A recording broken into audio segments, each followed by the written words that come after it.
नमस्कार विद्यार्थी मित्रांनो, मी आहे निलेश कोळेकर आणि आता आपण पाहत होतो इयत्ता 9वी मराठी मीडियम मधील विषय इतिहास आणि त्यामधील आपण धडा तिसरा पाहत होतो भारतापुढील अंतर्गत आव्हाने.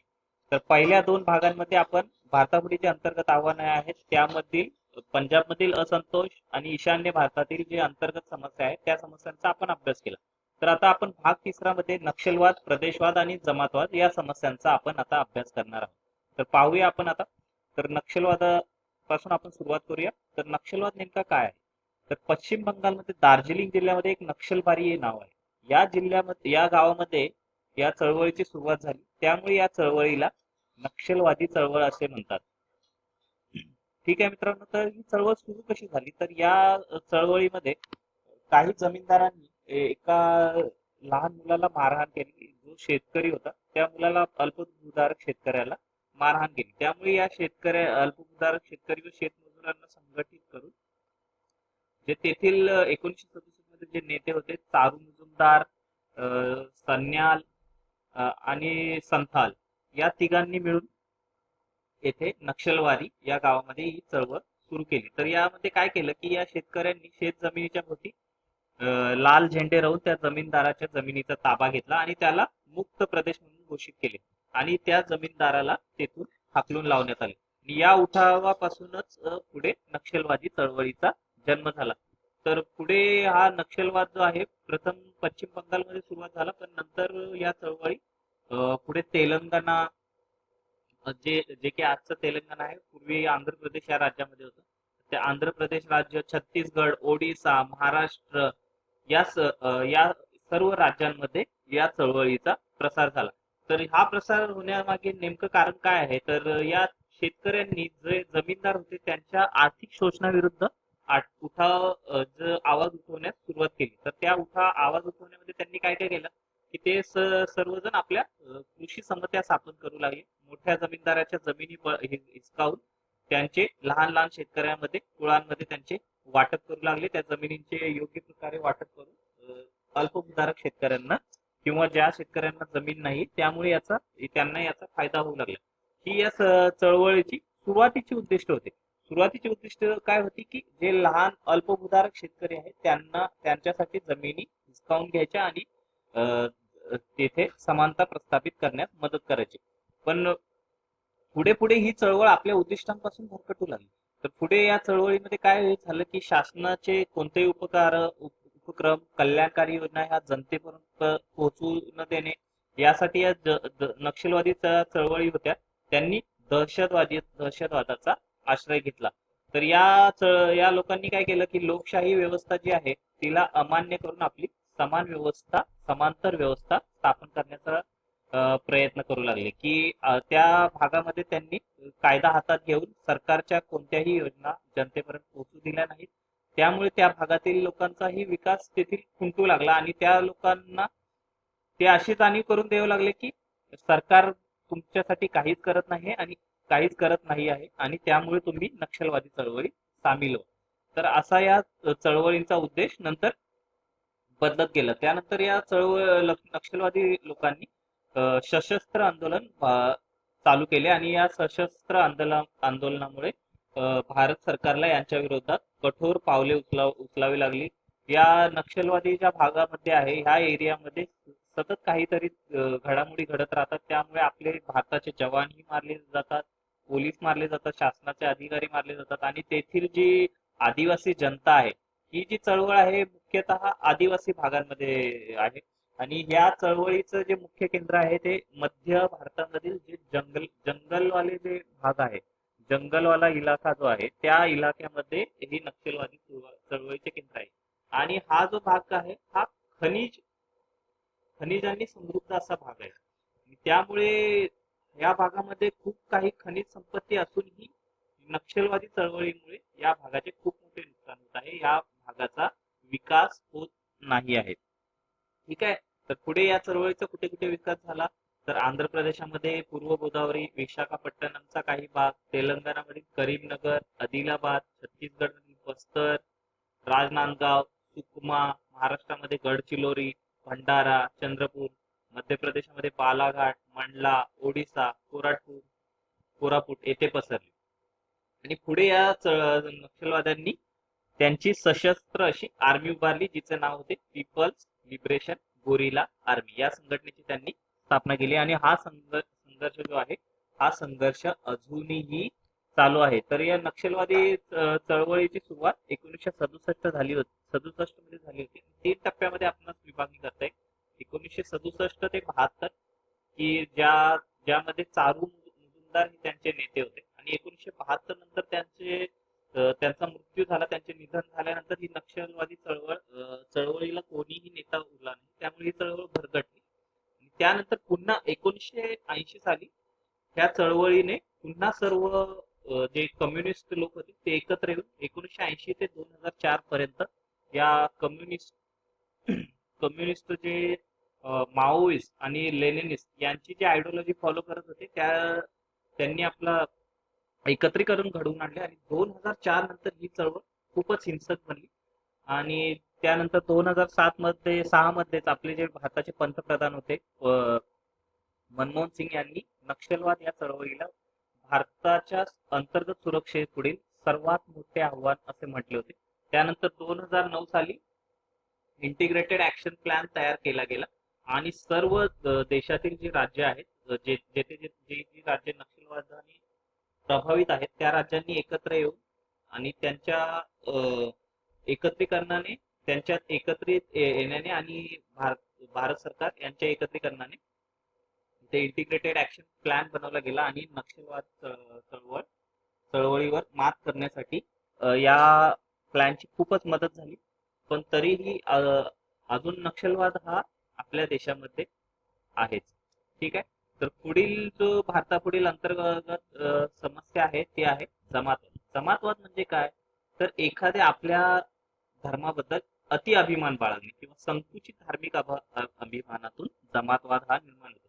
तर पूर्वी जमातवाद नव्हता, तर ब्रिटिशांनी आपल्या देशात जमातवादाचे बीज पेरले.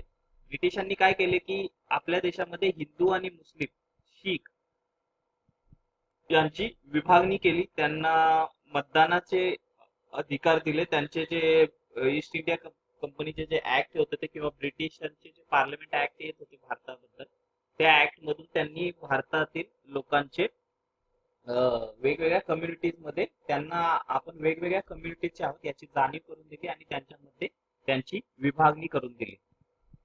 तर त्याला हे प्रथम कारणीभूत होते. पण त्यानंतर भारत ज्यावेळी स्वातंत्र्य झाला त्यानंतर ही याला अजून खत पाणी मिळत गेले.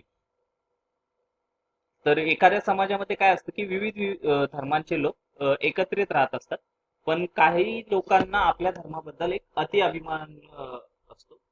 स्वतःच्या धर्माबद्दल अभिमान बाळगणे यात काहीच वावगे नाही, पण ज्यावेळी या धर्माचा अतिरेक होतो त्यावेळी या अभिमानाचे काय होतं, दुराभिमानात रूपांतर होते. त्यामुळे आपण इतर धर्मीय जे लोक आहेत त्यांना आपण तुच्छ लेखू लागतो आणि आपल्या धर्माबद्दल आपणच श्रेष्ठ आहोत अशी आपली भावना निर्माण होते. तर धर्मांधता काय आहे? त्यामुळे हा धर्मांधता हा पाया आहे. आपल्या धर्माबद्दल अति अभिमान बाळगणे हा जमातवादाचा पाया आहे.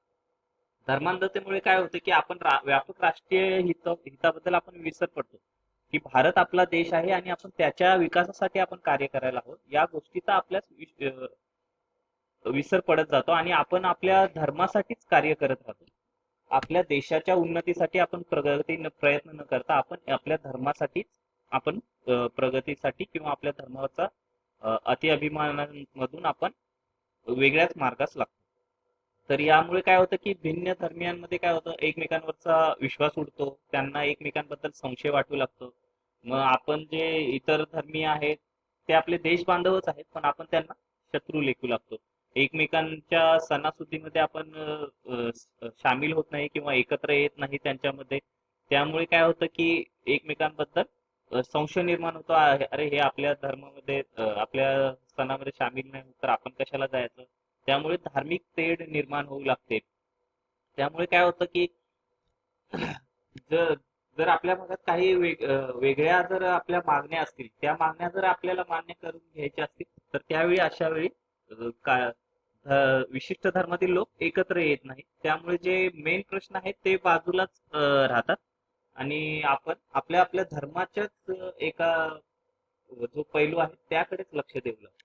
त्यामुळे ज्या इतर समस्या आहेत, जशी गरिबी आहे, बेरोजगारी आहे, या समस्या बाजूलाच राहतात आणि आपण एका धर्माच्या दृष्टिकोनातूनच आपण विचार करू लागतो. त्यामुळे काय होतं की त्यामुळे आपण विशिष्ट धर्माचे असल्यामुळे काय होतं, आपल्याकडे कोणी लक्षच देत नाही. आपल्याकडे आपल्या राजकारणामध्ये काहीच आपल्याला कोणीच सपोर्ट करत नाहीये. आपण प्रभावशून्य आहोत. आपल्या मागण्या कोणीच ऐकून घेत नाहीयेत. असे सर्व काही धर्मातील लोकांना वाटू लागते. त्यामुळे काय होतंय, आपल्यावर अन्याय होऊ लागला आहे. त्यामुळे सरकार आपल्याबद्दल पक्षपात करत आहे. त्यामुळे काय होतं की काही लोक आपल्या धर्म बांधवाविषयी इतके हळवे बनतात की त्यांना इतर काहीच दिसत नाही. त्यामुळे आपल्या धर्माबद्दल कोणी काही बोलले किंवा कळत नकळत धार्मिक प्रतीकांचा जर अपमान झाला तर यामधून काय होतं, मोठमोठ्या दंगली पेटतात आणि या दंगली पेटल्यामुळे काय होतं की सामान्य माणसाचं त्यामध्ये नुकसान होतं. यामध्ये निरपराध सामान्य माणसं मारले जातात. कोट्यावधी रुपयांचे सार्वजनिक मालमत्तेचे नुकसान होते. सार्वजनिक शांतता यामधून नष्ट होते आणि दंगलीतील कटू आठवणींमुळे माणसांची मने दुरावतात. तर याचा भारताला खूप मोठा अनुभव आहे. मुंबईमध्ये 1992-93 मध्ये दंगल झाल्या होत्या. त्यानंतर गुजरातमध्येही दंगल झाल्या होत्या. अशा ह्या दंगलीचा खूपच वाईट परिणाम होतो आणि माणसामधील विश्वास हाच आपल्या सहज जीवनाचा आधार आहे. जर आपण एकमेकांवरती विश्वास ठेवला नाही तर आपणास समोरच्या माणसाबद्दल आत्मीयता वाटणार नाही. तो विश्वास तुटला की सामाजिक ऐक्यात तडा जातो आणि सामाजिक ऐक्य जर नसेल तर राष्ट्रीय ऐक्य निर्माण होणे शक्यच नाही. त्यामुळे आपणा सर्वांनी काय करायचं, ह्या धार्मिक जमातवाद जो आहे त्याचा सर्व शक्तीनिशी मुकाबला करणे आवश्यक आहे. त्यामुळे आपण सर्व धर्मीय लोकात मिसळले पाहिजे, एकमेकांच्या सण उत्सवात सहभागी झाले पाहिजे, एकमेकांच्या चांगल्या चालीरीती सदविचार आपण घेतले पाहिजेत आणि इतरांच्या सामाजिक व आर्थिक प्रश्नांकडे आपण तर्कशुद्ध पद्धतीने पाहिले पाहिजे. ठीक आहे. त्यामुळे हे जे प्रश्न आहेत त्याचा धर्माशी संबंध जोडला नाही पाहिजे, तरच आपल्या देशामध्ये धार्मिक सलोखा राहील. ठीक आहे मित्रांनो. तर आता पुढील जी समस्या आहे ती प्रदेशवाद आहे. तर या प्रदेशवादामध्ये काय आहे, प्रदेशवादमध्ये आपल्या प्रदेशाविषयी अवाजवी अभिमान बाळगणे, अति अभिमान बाळगणे, की मी मराठी आहे, मी बंगाली आहे, तर मीच लय भारी आहे, आम्ही श्रेष्ठ आहोत, तुम्ही तुच्छ आहात, असा आपल्या प्रदेशाविषयी आत्मीयता अति अभिमान बाळगणे, याच्यामुळे प्रदेशवाद निर्माण होतो. त्यामुळे काय होतं की आपण इतर प्रांतातील लोकांना तुच्छ नेमू लागतो आणि जर आता काही लोक इतर राज्यातून त्यांच्याकडे आर्थिक सुविधा न असल्यामुळे किंवा त्यांच्याकडे आर्थिक सुधारणा न झाल्यामुळे ते त्या राज्यातील रोजगार त्यांच्याकडे उपलब्ध नसल्यामुळे त्या राज्यातून ते दुसऱ्या राज्यात स्थलांतर करतात. त्यावेळी काय होतं की इतर लोकांमध्ये, स्थानिकांमध्ये आणि इतर राज्यातून आलेल्या लोकांमध्ये संघर्ष निर्माण होतो. तर हा संघर्ष का होतो की विकासामधील जो असमतोल आहे यामुळे प्रदेशांना खतपाणी मिळते. तर काय झाले, स्वातंत्र्य नंतर काय झाले, देशाचा आर्थिक विकास साधताना काही राज्यांची प्रगती झाली आणि काही राज्य मागासच राहिले. तर ही राज्य पूर्वीपासूनच प्रगत होती आणि यांच्याकडे आर्थिक आणि औद्योगिक दृष्ट्या ही राज्य पूर्वी विकसित झाली होती. पण काही राज्य काय, जशी बिहार आहे, ओडिसा आहे, आसाम आहे, ही राज्य पूर्वी पासूनच आर्थिकदृष्ट्या आणि औद्योगिकदृष्ट्या मागास होती. तर यांचा विकास पूर्वी झालेला नाही. त्यामुळे काय होतं की या लोकांना वाटू लागतं की आपणास आपल्या लोकांचा विकासच झालेला नाही आणि आपल्याला त्यामुळे आपण यांच्या जे प्रगत राज्य आहे त्यांच्या दृष्टीने खूपच मागे पडलं आहे. त्यामुळे आपल्या इथे मागासलेपणा आहे, बेरोजगारी आहे, दारिद्र्य आहे आणि आपली यामुळे खूपच फसवणूक होत आहे. त्यामुळे काय झालं की जे विकास कामं आहेत त्यांच्यापासून आपणाला लांब ठेवलं आहे. त्यामुळे काय होतं की जे आर्थिक सलोखा आहे किंवा सामाजिक जो सलोखा आहे यामुळे एकमेकांमधील सलोखा हा नष्ट होतो, एकमेकांच्या राज्यामधील हा सलोखा नष्ट होतो. त्यामुळे काय होतं, त्याचा राष्ट्रीय ऐक्यावर परिणाम होतो आणि हा सलोखा ज्यामुळे नष्ट होतो तेव्हा हा कशामुळे निर्माण झालेला आहे प्रॉब्लेम, तर आर्थिक असमतोलनामुळे हा प्रॉब्लेम निर्माण झाला आहे. तर जो प्रदेशवाद आहे हा दोन्ही राज्यांना सपोर्ट करतो, प्रगत आणि अप्रगत. प्रगत राज्यांना काय वाटतं लागतं की आम्ही खूप श्रेष्ठ आहोत, आम्ही प्रगती केली आहे कारण आमचा इतिहास संस्कृती हे मुळात श्रेष्ठ आहे, त्यामुळे आम्ही प्रगती केलेली आहे. आणि अप्रगत राज्यांना काय वाटतं की त्यामुळे अप्रगत राज्य आपला विकास साधण्यासाठी प्रादेशिक अस्मिता जागवतात आणि स्थानिक परंपरा संस्कृती याचा गौरव बाळगतात. तर हे